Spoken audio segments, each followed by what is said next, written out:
escute-me cuidadosamente. A minha oração é que você dê lugar ao Espírito Santo, porque é o Espírito Santo que nos guia a toda verdade. Portanto, a minha oração é que você ouça não somente a minha voz, mas que você ouça a voz do Eterno no teu coração. Deixe o Espírito de Deus falar ao teu coração.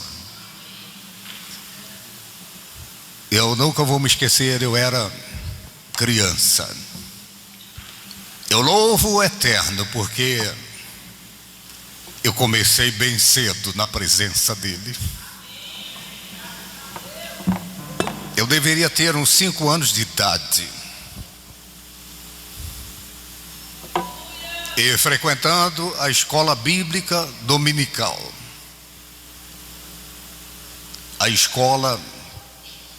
A sala dos Cordeirinhos de Jesus. E eu me lembro como se fosse hoje. E cada domingo as crianças eram trazidas ali diante da igreja. E tinha uma apresentação daquilo que as crianças aprenderam na salinha, na sala dos Cordeirinhos. O primeiro verso da Bíblia Sagrada que eu declamei e falei de cor ali foi João 3,16. Porque Deus amou o mundo de tal maneira que deu seu Filho unigênito, para que todo aquele que nele crer não pereça, mas tenha a vida eterna. Eu era um menino, eu não tinha ideia do que eu estava falando. E depois, com o tempo, as revelações foram acontecendo, o entendimento foi acontecendo acerca desse verso. Mas o primeiro capítulo da Bíblia que eu pude declamar, ainda menino, foi o Salmo 23. E do mesmo modo, eu não tinha ideia da profundidade do que eu estava declamando, falando ali. E com o tempo, as revelações foram vindo, foram acontecendo. Eu tenho dito isso para alguns próximos de mim, que as revelações são progressivas. E durante um tempo você tem uma revelação e depois a revelação vai aumentando. É isso que a Escritura Sagrada diz: em parte conhecemos. Nós conhecemos em parte.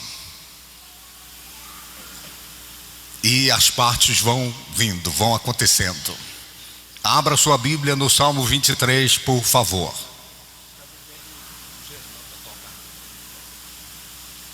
Salmo 23. E isso vale para você, provavelmente você já leu, releu o Salmo, já ouviu tantas pregações e talvez você já pregou no Salmo. Mas a revelação que eu vou compartilhar hoje aqui, eu tremi quando Deus ministrou o meu coração sobre ela. E nenhuma revelação que Deus entrega a alguém é para parar na pessoa. E por isso eu quero dividir com vocês nesta manhã. Tem alguém aí? O Salmo 23, as versões são diversas, mas o sentido é o mesmo. O Senhor é o meu pastor e nada me faltará. Ele me faz repousar em pastos verdejantes, leva-me para junto das águas de descanso. Refrigera minha alma, Guia-me pelas veredas da justiça, por amor do seu nome. Ainda que eu ande pelo vale da sombra da morte, não temerei mal nenhum, porque tu estás comigo. A tua vara e o teu cajado me consolam. Preparas uma mesa perante mim na presença dos meus adversários, dos meus inimigos. Unges a minha cabeça com óleo e o meu cálice transborda. Certamente que a bondade e a misericórdia me seguirão todos os dias da minha vida, e habitarei na casa do Senhor para todo sempre. Erga sua cabeça, olhe para mim e escute com atenção.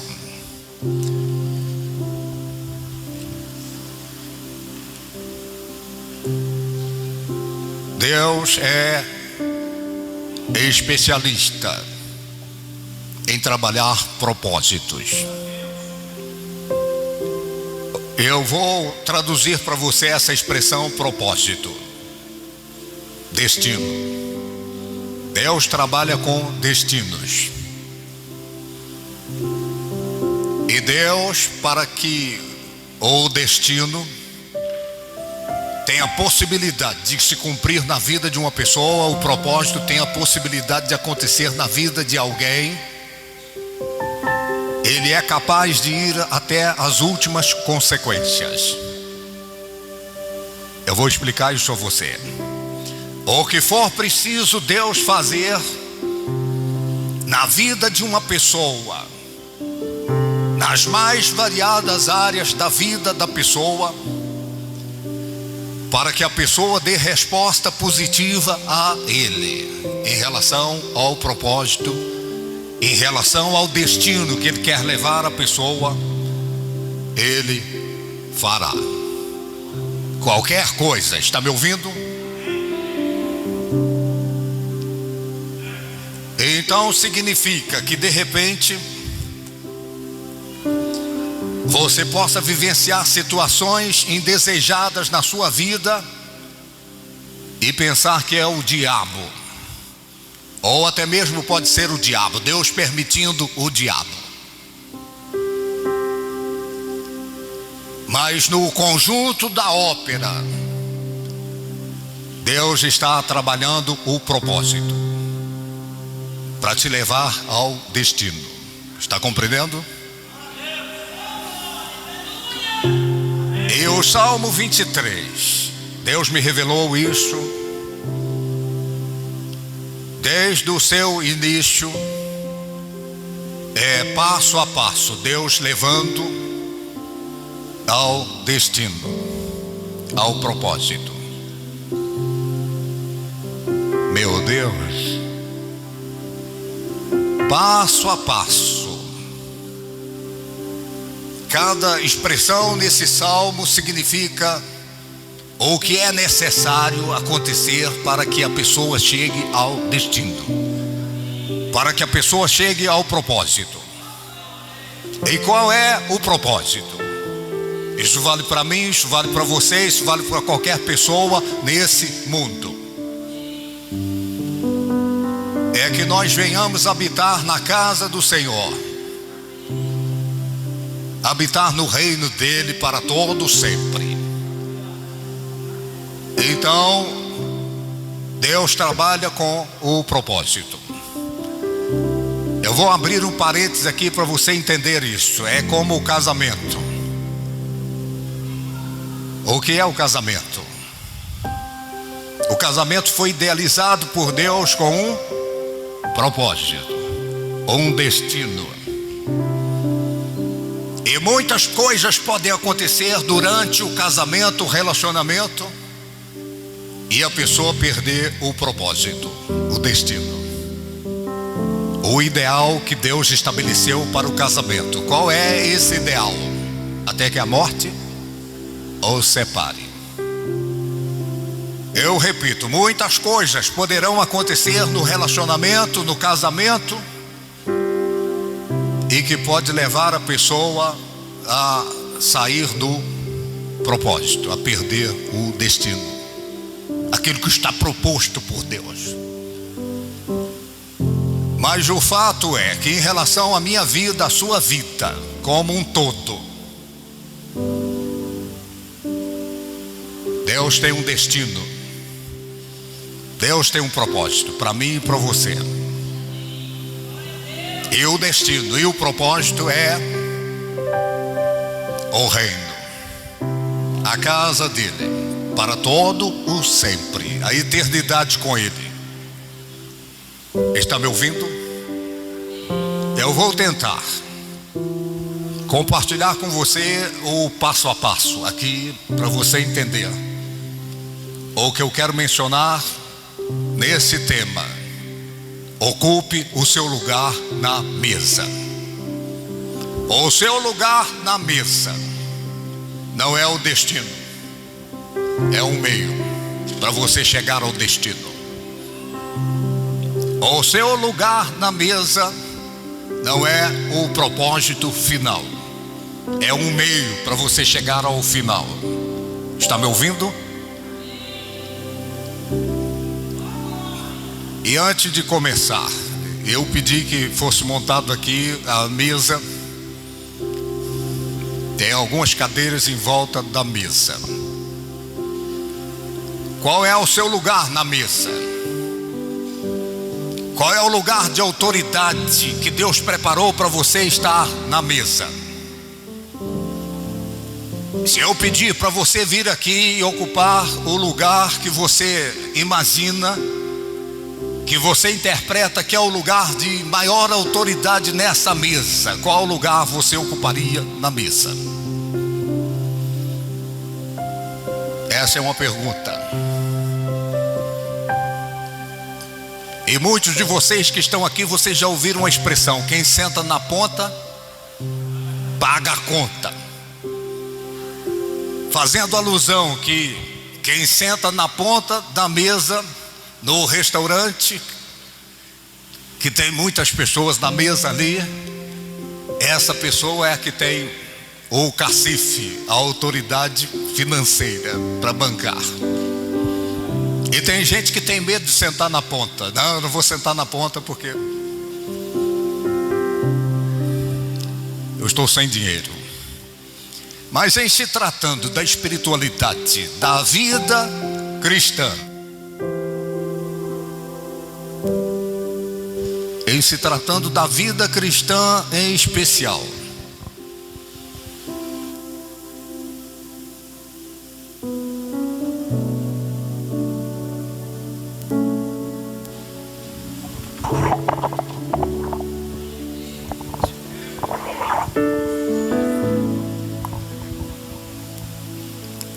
se tratando da vida cristã, existe um lugar de autoridade que Deus preparou para você. E nessa mesa invisível, é uma mesa invisível, o seu lugar está lá e de repente você ainda não ocupou o seu lugar na mesa. As revelações que eu vou compartilhar aqui, em especial o coração da minha mensagem hoje, eu penso, vai ajudar você a discernir qual é o lugar de maior autoridade na mesa, qual é o lugar que Deus preparou para você na mesa. Quantos querem o lugar de autoridade na mesa? É o que Deus tem reservado para você. Diga quem está ao seu lado, diga: Deus tem o lugar de autoridade reservado para você na mesa. Então assuma o seu lugar na mesa, em nome de Jesus de Nazaré. Ó salmista, eu vou mencionar passo a passo até chegar ao destino final, e a mesa está numa dessas etapas. O salmista começa dizendo: o Senhor é o meu pastor.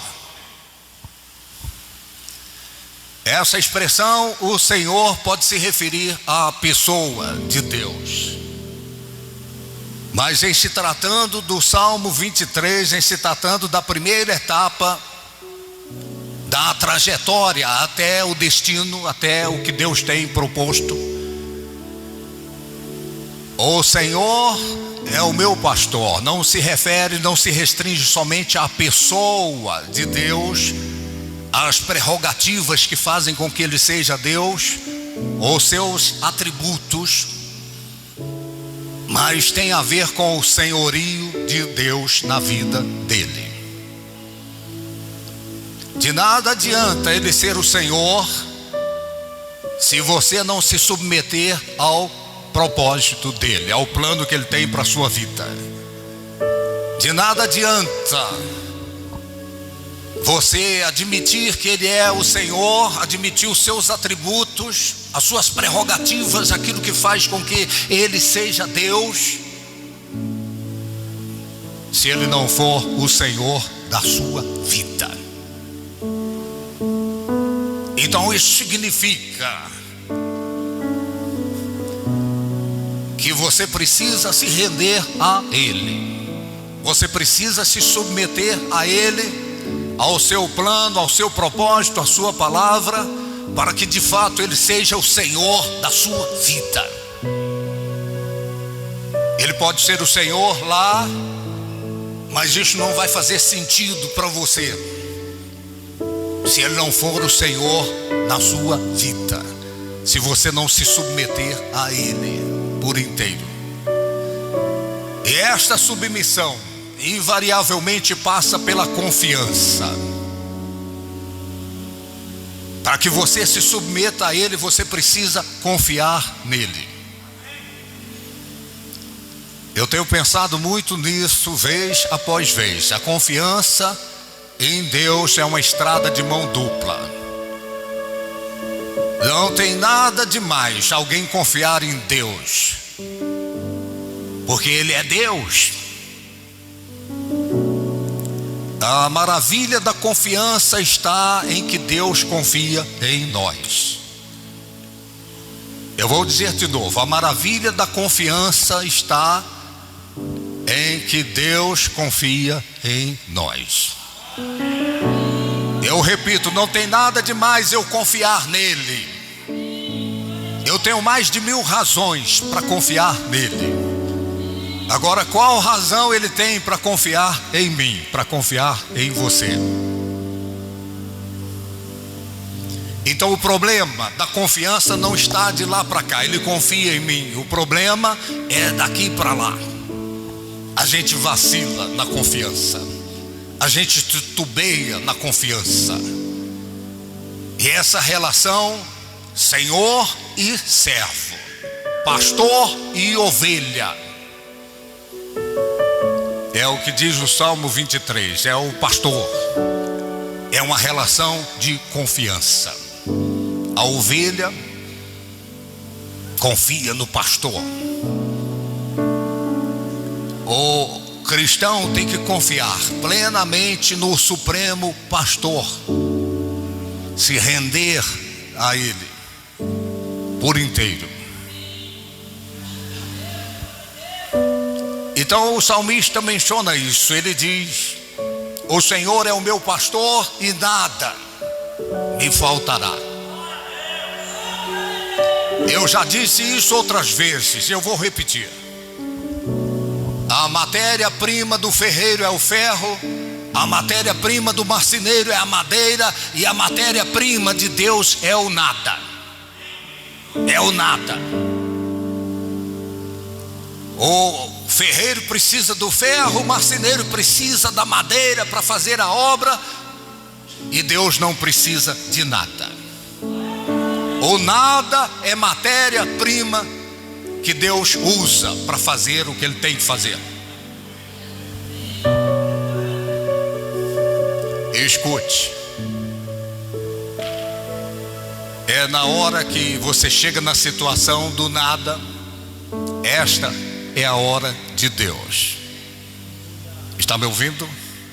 Os discípulos pescaram a noite toda. Eles disseram: pescamos a noite toda e nada apanhamos. Ali estava a matéria-prima que Deus precisa para fazer o milagre acontecer. Está compreendendo? E se você ler a Bíblia, página após página, a hora de Deus aconteceu exatamente quando a matéria-prima do nada estava lá. Eu não conheço você, eu não sei o momento que você está vivendo. Talvez uma situação que não há nada a fazer. A medicina não pode fazer nada, ninguém pode fazer nada. Você já fez de tudo e agora não tem nada a fazer. Esta é a hora de Deus. A matéria-prima que Deus precisa está aí. Então esta é a confiança, que quando a gente chega na situação do nada, é a hora dele. Diga quem está ao seu lado, diga: o nada é a matéria-prima de Deus. Ele diz: nada me faltará. Deixa eu dizer outra coisa a você. No início da sua trajetória cristã, você recorria a Deus pelo que faltava, por conta das suas necessidades, as suas dificuldades, os seus problemas, as situações indesejadas. Então você recorria a Ele por causa do nada. Mas chega um momento na vida do cristão que a sua relação com Ele não pode ser mais por conta do que falta ou do que pode faltar, mas tem que ser por conta do que Ele é. Está me ouvindo? Então a consciência do salmista era esta. Ele era pastor de ovelhas, Davi foi pastor de ovelhas, ele sabia muito bem essa relação pastor e ovelha. E agora ele se coloca como uma ovelha em que Deus é o supremo pastor. E ele chega a esse ponto de confiança, que a sua relação não é mais por conta do que falta ou do que pode faltar, mas é por conta do que ele é. Está me ouvindo? Nada me faltará. Então ele vai mencionando o passo a passo. Os verdes pastos, Ele me leva aos verdes pastos, guia-me para os verdes pastos, me faz descansar em verdes pastos. Isso tem a ver com o alimento espiritual. Você começa uma relação de confiança com Deus, de dependência total dEle, e você entende que a sua espiritualidade precisa ser alimentada. E é Ele que provê o alimento. O alimento vem dEle. Ele é que nos alimenta. Ele que alimenta a nossa fé, a nossa espiritualidade com a sua palavra. A Bíblia Sagrada é o pasto verdejante.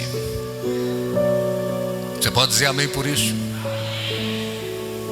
Então ele diz: refrigera a minha alma.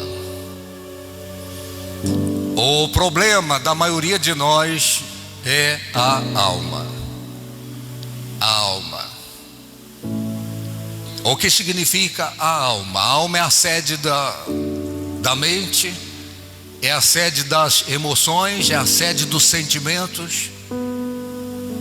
E muitas das vezes a gente está em questão, em conflito em relação à confiança em Deus, por conta daquilo que está acontecendo na alma.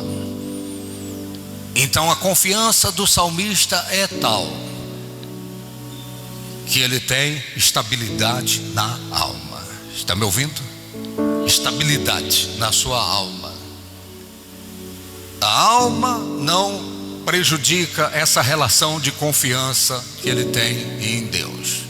Eu estou caminhando passo a passo e do modo mais simples, para você entender o coração da mensagem. Quando ele diz: leva-me às águas tranquilas, isso tem a ver com o Espírito Santo. Eu vou dizer uma coisa a você: toda pessoa que recebe Jesus como Senhor, como Salvador, ela passa a ter o Espírito Santo. Todo crente, todo cristão tem o Espírito Santo. Mas nem todo cristão o Espírito Santo tem ele. Caiu a ficha? Uma coisa é você ter o Espírito Santo, a outra coisa é o Espírito Santo ter você.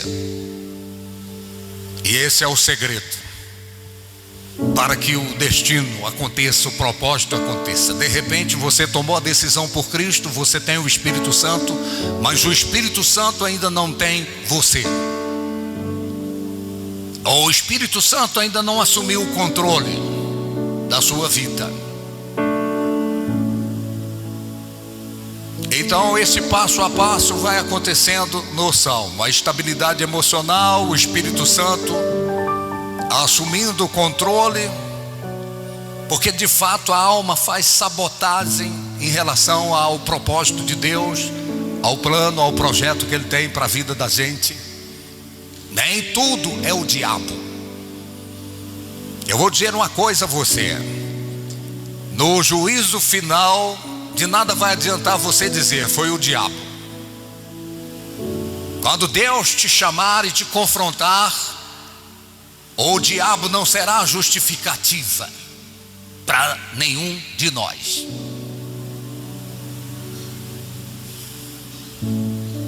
O problema é a alma. Por isso vai ter o juízo, o julgamento. E o salmista está tão rendido a ele como a ovelha está rendida ao pastor, que ele tem estabilidade na sua alma.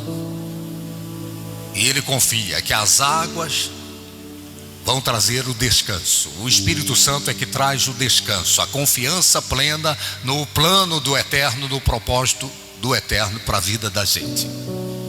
Tem alguém aí?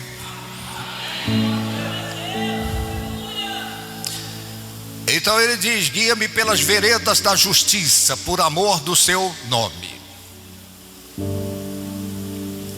E às vezes quando a gente fala em justiça, a gente pensa como um justiceiro pensa. Mas quando Deus fala em justiça, Ele não fala no modelo de um justiceiro, Ele fala no modelo da justiça social, de acudir, de socorrer, de ajudar. Esta é a razão porque o jejum, está lá em Isaías 58, o jejum que Deus escolheu. Não é você ficar sem comer e ficar com a cara comprida, como um ermitão, um santarrão, mas é você socorrer o necessitado, a viúva, o órfão, ou o carente, o aflito, o desesperado. Esse é o jejum, justiça social. Um dos critérios do juízo final vai ser esse: eu tive fome, eu estava nu, eu estava enfermo, eu estava preso, eu era forasteiro. É justiça social, veredas da justiça. E muitos de nós, cristãos, nos transformamos em justiceiros. Eu vi uma pessoa, um influenciador digital. Eu falei disso com os pastores. E eu vi alguém, um de vocês repostou isso. Eu fiquei irado. O influenciador, pastor, dizendo que você não deve ajudar um lascado. Alguns de vocês que estão aqui, vocês assistiram e ouviram isso, e de repente isso influenciou o seu senso de justiça. Ao invés de fazer justiça social, você se tornou um justiceiro. Este pastor dizendo em alto e bom som que você nunca deve ajudar um lascado, porque se ele está lascado é porque ele fez alguma coisa e ele está colhendo o que ele plantou. E se você for ajudar, você vai se lascar também. Eu falei: não é isso que eu aprendi no Evangelho, porque nesse mundo de mamando a caducando, está todo mundo lascado. É verdade ou não é? Sem Jesus está todo mundo lascado. Está me ouvindo?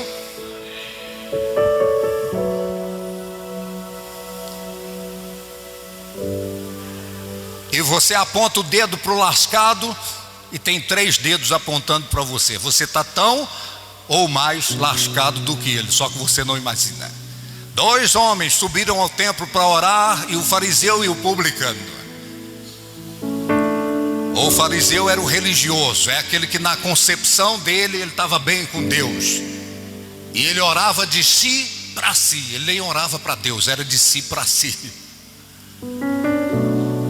E ele mencionava tudo que ele fazia de certo. E depois no final ele diz: eu não sou como esse publicano. Ele apontava o dedo. E o publicano, aquele que não tinha o conhecimento que ele tinha, simplesmente batia no peito e dizia: ser propício a mim, pecador.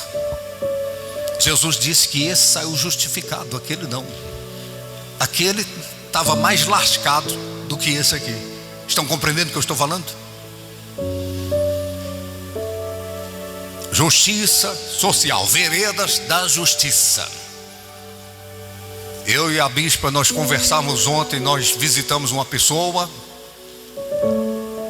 e a pessoa já está com a idade bem avançada, já debilitada. E a gente conversava, por que Deus permite que a pessoa chegue a esse ponto? Já com dificuldade de audição, e dependendo completamente de pessoas, até para as necessidades fisiológicas e fralda. Por que é que Deus permite isso? É para ensinar essa pessoa?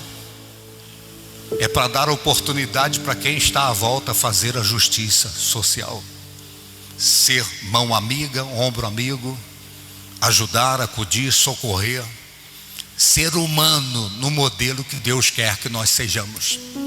Guia-me pelas veredas da justiça, não para ser justiceiro, mas para fazer a justiça social, a justiça de Deus acontecer.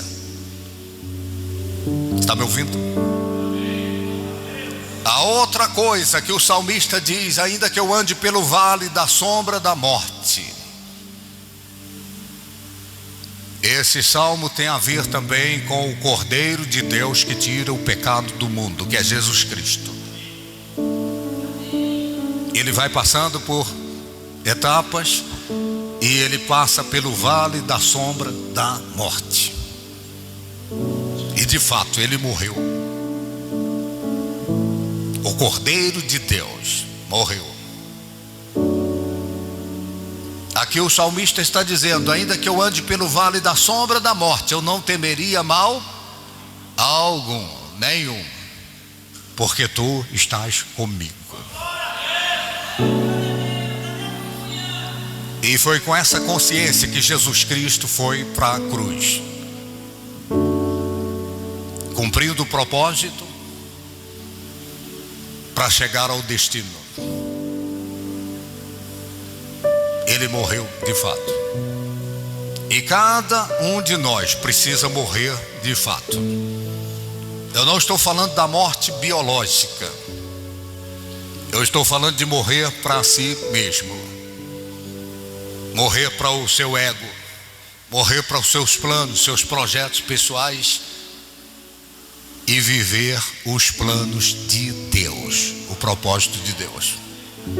Jesus Cristo disse: se o grão de trigo cair na terra, ele não morrer, ele fica sozinho, o propósito não acontece, o destino pelo qual ele existe não acontece, ele precisa morrer. E você tem que morrer. E qual é a dificuldade da maioria? Ou o medo de morrer. Eu não estou falando só o medo de morrer biologicamente, mas o medo de abrir mão dos seus sonhos, dos seus planos, dos seus projetos pessoais, para viver o plano dele, o propósito dele. Eu penso que eu cheguei onde eu queria chegar, ao lugar de maior autoridade na mesa. Porque depois do vale da sombra da morte vem a mesa. Compreendeu agora? A mesa não é para quem não morreu, a mesa é para quem já morreu. e nasceu para Deus, e nasceu para o propósito de Deus. O lugar de maior autoridade na mesa não é para quem está vivo, é para quem já morreu e está se rendendo ao propósito de Deus. Assuma o seu lugar na mesa. Deus tem um lugar de autoridade para você na mesa, mas para você assumir esse lugar de autoridade, você precisa morrer para si mesmo e nascer para o propósito, para o projeto, para o destino. O destino é habitar com Ele para todo sempre. A mesa é só uma das etapas. Então eu volto à pergunta inicial: qual é o lugar de maior autoridade na mesa?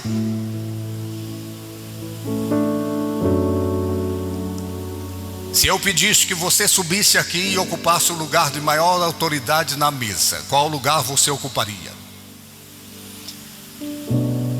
Aqui é o Salmo do Bom Pastor.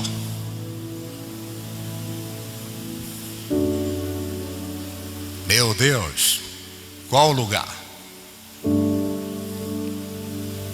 Qual foi o lugar que Jesus Cristo ocupou na mesa?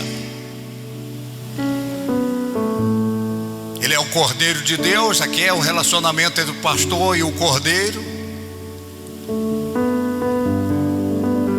E ele passou pela mesa. A mesa está te esperando. Diga quem está ao seu lado, diga: a mesa está te esperando. Vem aqui o Bispo Santos, por favor. Eu vou te mostrar qual é o lugar de autoridade na mesa. O lugar de maior autoridade na mesa. Durante muito tempo eu interpretei errado isso. Prepara uma mesa perante mim na presença dos meus inimigos. Eu pensava, bispo, que eu ia sentar aqui, os meus inimigos, e eu ia estar no lugar de maior autoridade na mesa, dizendo: tá vendo aí? Arrebentei. Tá vendo aí? Deus é comigo. Eu pensava assim: prepara uma mesa perante mim na presença dos meus inimigos, meus adversários, para eles saberem que eu sou o cara, que eu sou o 10. Era assim que eu pensava, até o dia que Deus me revelou agora. Ele disse: eu vou te mostrar qual é o lugar de maior autoridade na mesa. Eu volto a repetir, o Salmo 23 fala de um pastor criando o cordeiro, do relacionamento do pastor e a ovelha. Quem é a ovelha aqui?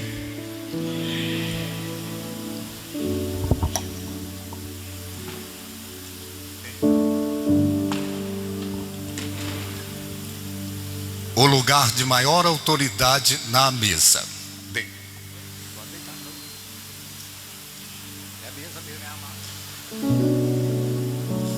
Esse é o lugar de maior autoridade na mesa.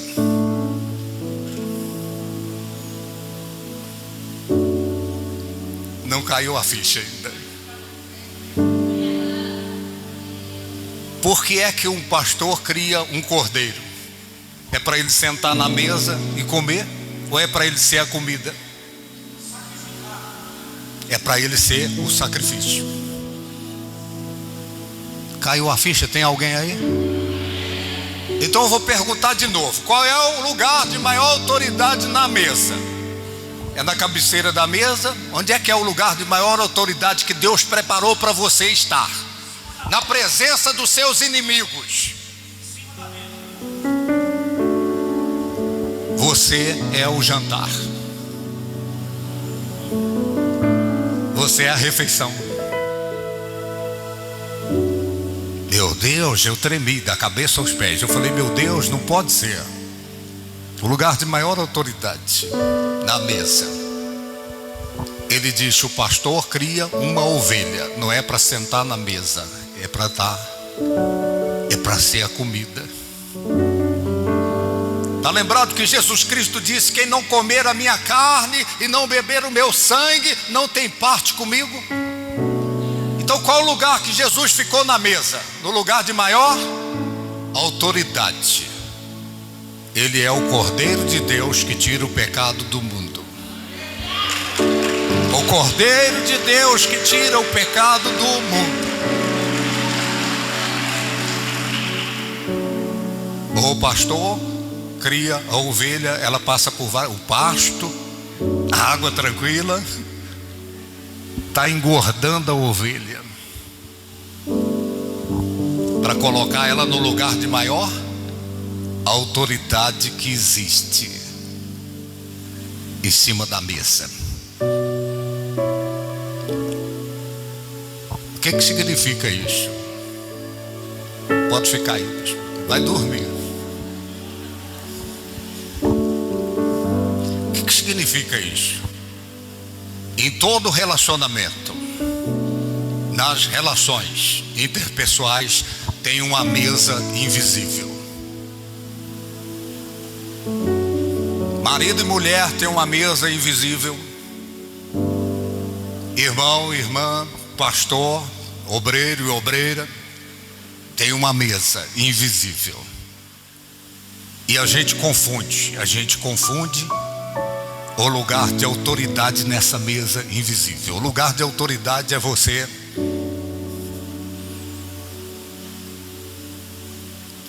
ser a refeição. Aí sim, o seu marido vai sentir o sabor do perdão, se você for a refeição na mesa da relação. Tem alguém aí? Ele vai sentir o sabor da graça de Deus na sua vida. Meu Deus do céu.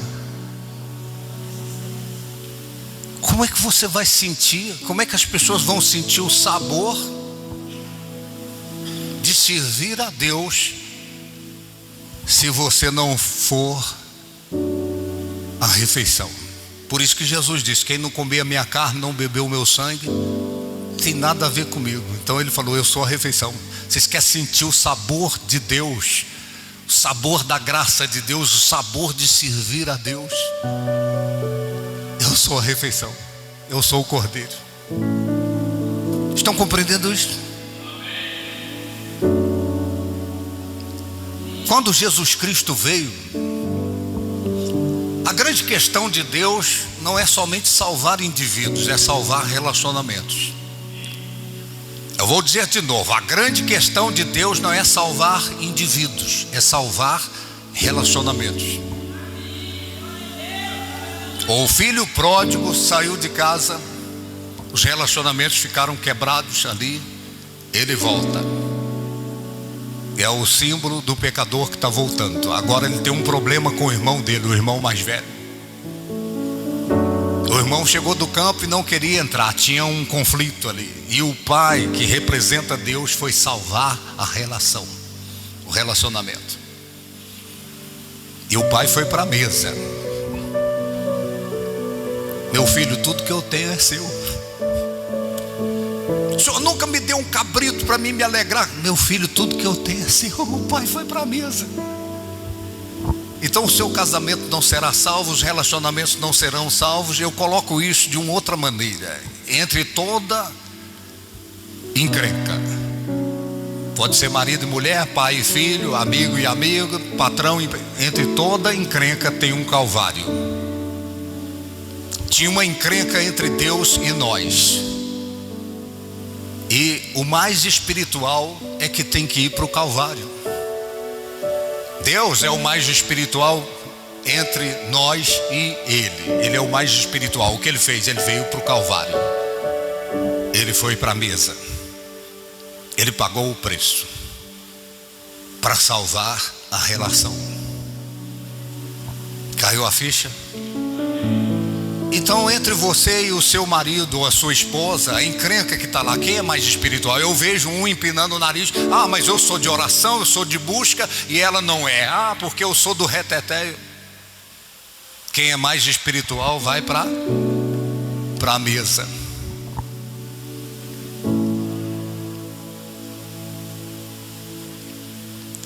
se é mais espiritual, vai para a mesa. Senão é qualquer outra coisa menos espiritualidade formada em Deus.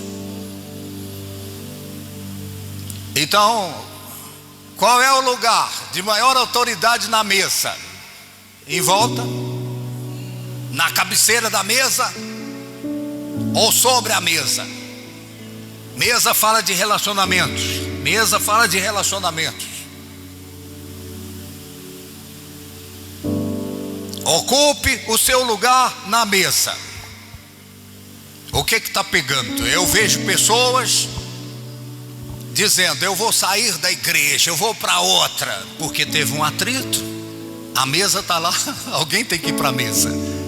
E a pessoa está resistindo à mesa, o lugar de autoridade. Por que aos olhos de Deus esse é o lugar de maior autoridade na mesa? Porque aqui está alguém que não está buscando satisfazer a sua vontade, mas a vontade de Deus. Aqui está alguém que está fazendo o que é necessário para salvar o relacionamento, a relação. Aqui está alguém que não está em busca de se dar bem, mas está em busca de fazer o bem.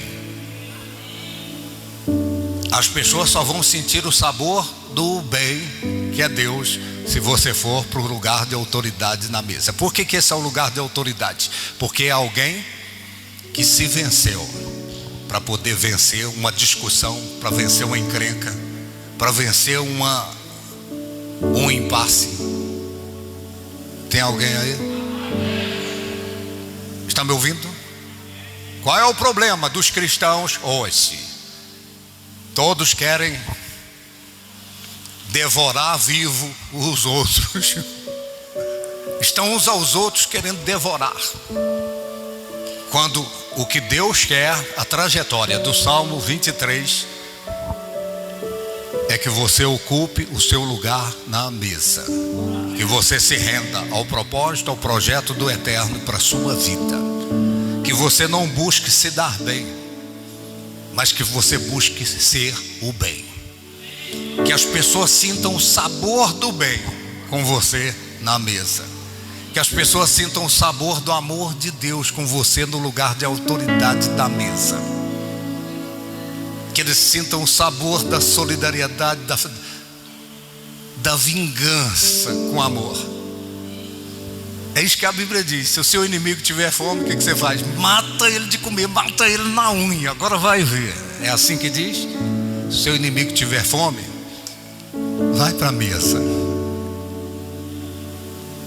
Se ele tiver sede, dê de beber a ele. Então a nossa vingança é ir para a mesa. Você não vence de fato e de verdade se esse não for o seu lugar na mesa, porque significa que você não se venceu ainda. Você não se venceu. O orgulho está aí. O ego está clamando, está reclamando. Você sabe por que uma pessoa fica buscando aplauso, reconhecimento, atenção? Ah, mas nem me cumprimentou, eu não volto aqui mais. É porque o lugar dela é qualquer outro, menos esse lugar. Porque se for esse lugar, a pessoa está morta. As pessoas à sua volta só vão sentir o doce sabor da vida com Deus se você ocupar o seu lugar de autoridade na mesa. Vai para a mesa. Mostre o que é graça. Mostre o que é amor. Mostre para as pessoas o doce sabor do perdão. A pessoa me disse assim: ah, mas não merece. Se merecesse, não seria perdão. Perdão deixa de ser perdão se alguém merece ser perdoado. O sabor do perdão é sentido de fato e de verdade se a pessoa está na mesa. Aí a pessoa fala: puxa, rapaz, tinha tudo para me fazer o mal, mas me fez o bem.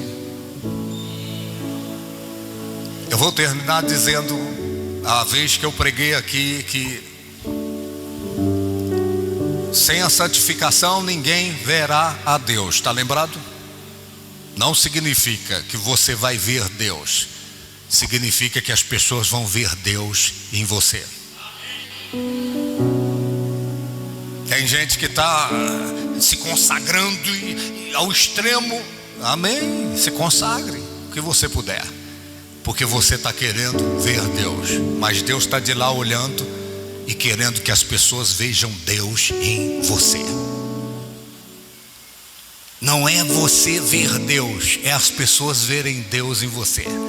Não é você sentir o sabor de Deus, é as pessoas sentirem o sabor de Deus no seu comportamento, nas suas ações, nas suas reações, na sua solidariedade, na sua fraternidade, no seu amor fraterno. Vá para o seu lugar na mesa nessa ceia.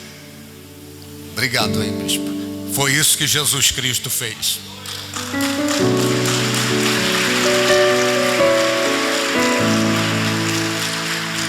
Ele falou: essa é a minha carne, essa é a minha carne, a minha carne aqui.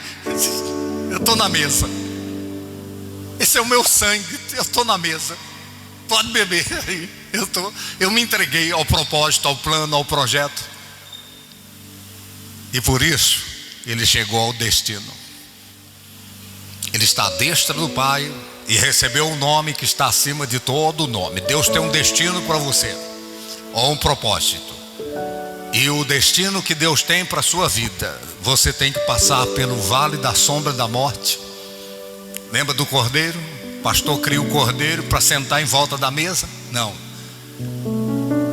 Para ocupar o lugar de maior autoridade na mesa. Foi isso que Jesus fez. Por isso ele é o Cordeiro de Deus que tira o pecado do mundo.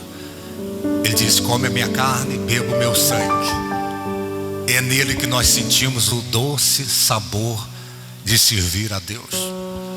E as pessoas à sua volta vão sentir esse sabor se você ocupar o lugar de maior autoridade na mesa. Fique em pé em nome de Jesus.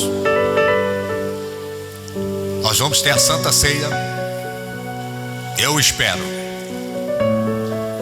que você tenha entendido. O Salmo 23 garante a presença de Deus. Você não está sozinho. O Salmo 23 garante a provisão de Deus se você está caminhando para o propósito. O Salmo 23 fala da garantia da proteção de Deus. Tem a vara e tem o cajado. O Salmo 23 fala da promoção. Ele vai te promover, ele vai te levar a lugares elevados. O Salmo 23 fala da paz, da pacificação e estabilidade na alma. E o Salmo 23 fala desse lugar de maior autoridade, que é a mesa. Alguém alterou a voz, engrossou, subiu o nível da estupidez, vai para a mesa e você derruba o seu adversário. É verdade isso que eu estou falando? No início, muitos de vocês iriam sentar talvez aqui, né? No lugar de maior autoridade. Não é aqui, é aqui. Você é cordeiro, você é ovelha e ele é o pastor. Ele está te criando. Deus, o pastor das nossas almas, que é Jesus Cristo, está nos criando. É o pasto, é a água para poder a gente ir para a mesa. Não tem outro propósito criar a ovelha a não ser para ir para a mesa. Diga quem está ao seu lado. Diga: o pastor está te criando para você ir para a mesa.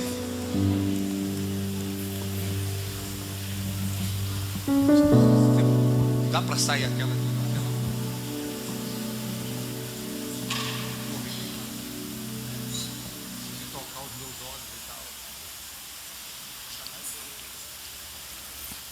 Então escute cuidadosamente. Saia dessa ceia decidido, decidida a jamais ser a mesma pessoa. O cristianismo mudou de repente para alguns de vocês aqui. E você é o tipo autoridade autoritária. Com Deus não tem autoridade autoritária. Autoridade é servo, é servir, é acudir, é ajudar. Autoridade é levar as pessoas a sentirem o sabor de uma vida cheia do Espírito Santo. Eles vão passar os elementos da ceia. Você não coma ainda, não beba ainda. Nós vamos fazer isso juntos em nome de Jesus. A minha oração é que você não deixe o seu lugar na mesa vazio. Você tem inimigos, adversários, gente estúpida à sua volta, gente arrogante, gente religiosa. Se você for para a mesa, eles vão sentir o sabor do que é uma vida com Deus. Pode passar os elementos enquanto eles cantam.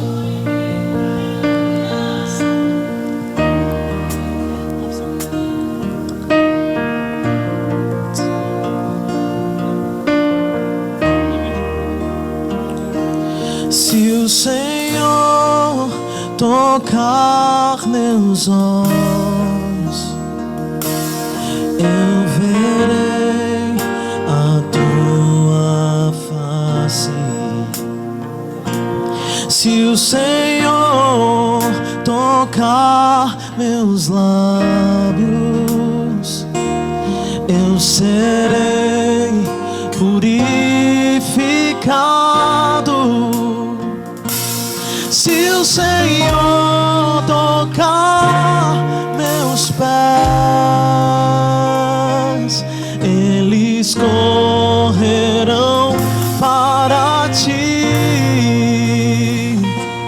Se o Senhor tocar meu coração, eu serei totalmente teu.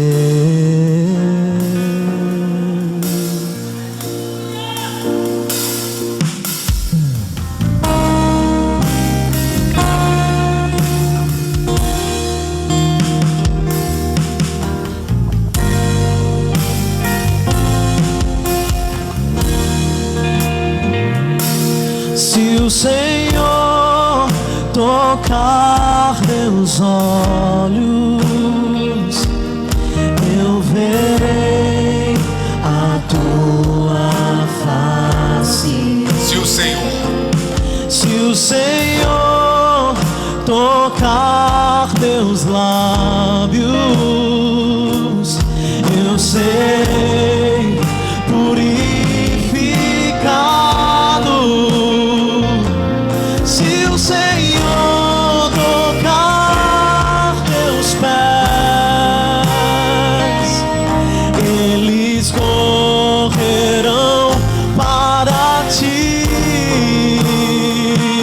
Se o Senhor tocar meu coração, eu serei totalmente teu. Totalmente teu.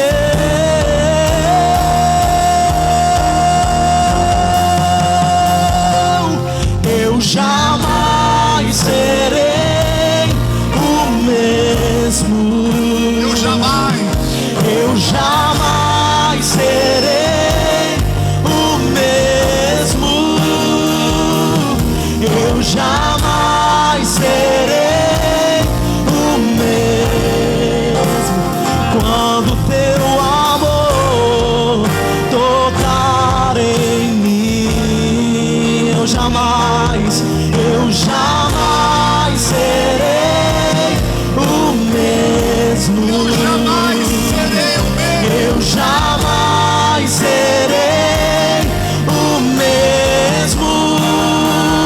Eu jamais serei o mesmo. Quando teu amor tocar em mim, quando teu amor tocar em mim. Escute. Eu contei isso uma certa vez. Um jovem cristão, ele foi prestar o serviço militar e ele tinha o hábito de fazer as suas orações no apagar das luzes do alojamento. Ele dobrava os seus joelhos ao lado da sua cama ali e orava a Deus toda noite. Esse era o seu costume. E ali na companhia tinha um sujeito provocador, encrenqueiro. E esse sujeito, então, num dia, quando as luzes foram apagadas do alojamento, ele ficou esperando o cristão dobrar os joelhos ali. E ele pegou o seu coturno. Para quem não sabe o que é coturno, são as botas dos soldados. Pegou o par de coturnos e, no escuro, arremessou na cabeça do cristão que estava ali orando.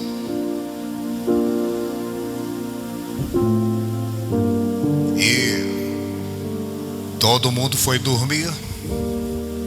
A maioria não percebeu o que havia acontecido, só escutaram o barulho. E no outro dia, bem cedo,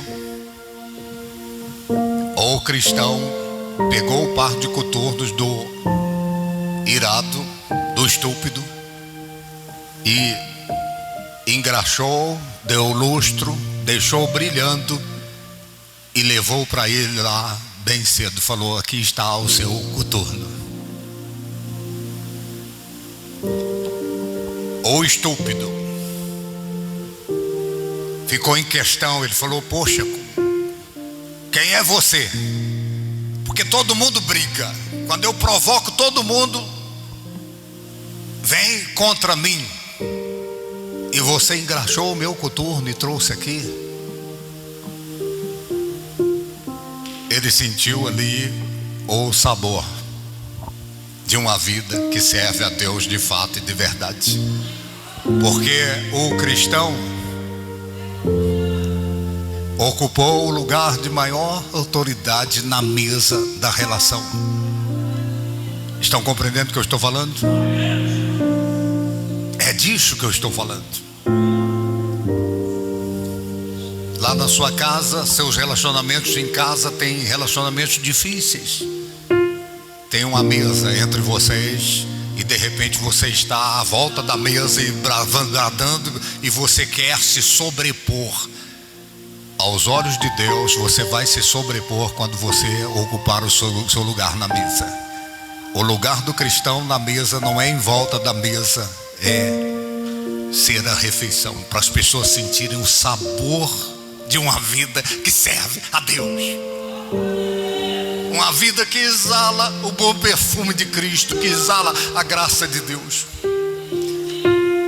Pega o cálice do azeite, por favor.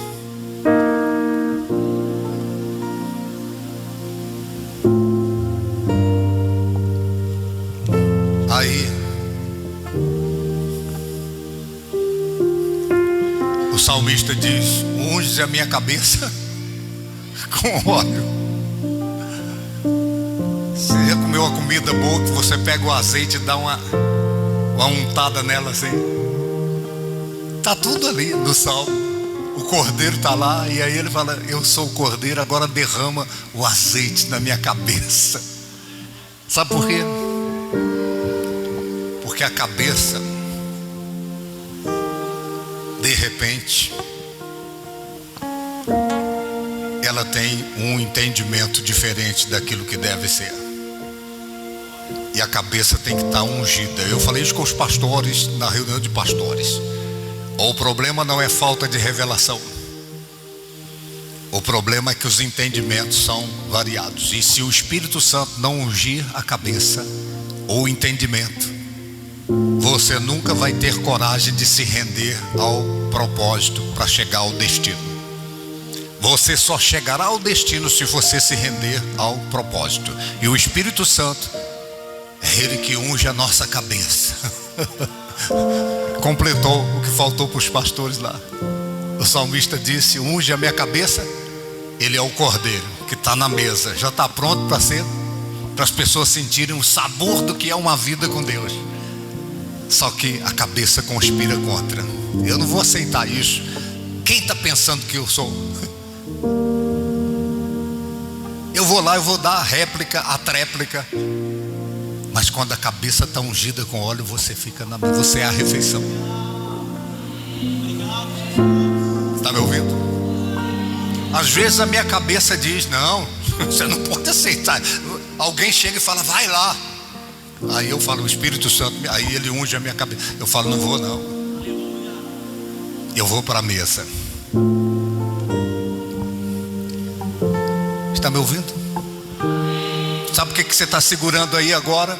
O pão, que simboliza a carne do cordeiro que foi para a mesa. O cálice, que simboliza o sangue do cordeiro de Deus que foi para a mesa. E você está resistindo o seu lugar na mesa. Você está insistindo em debater, em discutir, em se dar bem, em se salvar. Mas o cordeiro não é criado para se salvar. Ele é criado para as pessoas sentirem o sabor. Deus está te criando aí para você ir para a mesa. Para as pessoas, sua mãe vai sentir o sabor do que é um filho cheio do Espírito Santo. Seu pai, seu irmão.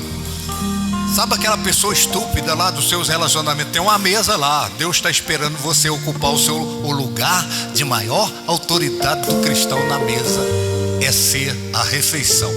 As pessoas vão sentir o sabor do que é uma vida cheia do Espírito.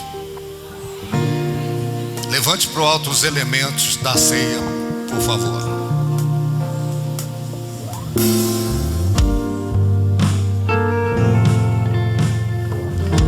Agora, sinceramente, os olhos fechados, diga ao Senhor, diga: ó Senhor, o Senhor é o Cordeiro de Deus que tira o pecado do mundo. E o Senhor ocupou o lugar de maior autoridade da mesa, nas relações, no relacionamento entre o Senhor e a raça humana. O Senhor foi para a mesa para ser a comida. Esta é a razão porque o Senhor disse: aqui está a minha carne, é o símbolo.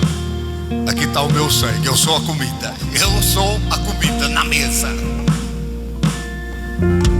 Amado, amada, lá na sua casa tem uma mesa e você está insistindo em ficar à volta da mesa. Deita nela. Isso é simbólico. Isso é simbólico. Seja comida. Deixe o seu povo, o seu pessoal sentir o sabor de uma vida cheia do Espírito. O sabor do amor de Deus. O sabor da graça de Deus. O sabor da solidariedade. O sabor da fraternidade. Deixe as pessoas à sua volta sentirem o doce sabor do Espírito Santo que está na sua vida. Levante para o alto os elementos. É assim que as pessoas têm que fazer com você. Tem que pegar sua carne e seu sangue. E aí eles vão sentir o sabor do propósito. O sabor do plano de Deus, do projeto do eterno. Pai eterno, eu oro a Deus, baseado no que foi pregado aqui. O Senhor Jesus é o Cordeiro de Deus que tira o pecado do mundo. E o cordeiro não é criado para ficar à volta da mesa no fim. Ele é criado para ficar em cima da mesa. Oh Deus, para ser a comida, para que as pessoas sintam o sabor da vida com Deus, como é. Ajuda-nos, ó Pai. Eu quero ser o cordeiro que vai para a mesa na hora das discussões, das encrencas, na hora das desavenças, das dificuldades dos relacionamentos. Ó Deus, eu quero ser o cordeiro. E que as pessoas sintam em mim, no meu comportamento, nas minhas ações, nas minhas reações, o doce sabor de uma vida cheia do Espírito Santo. Eu não quero me comportar como os incrédulos. Eu quero me comportar como o Senhor Jesus se comportou. Ele foi para a mesa. Aqui está o meu corpo, aqui está o meu sangue. Foi o que ele disse. Então coma agora em memória. Coma em memória e beba o cálice em memória. E diga a ele: eu quero ir para o lugar de maior autoridade na mesa. Coma e beba.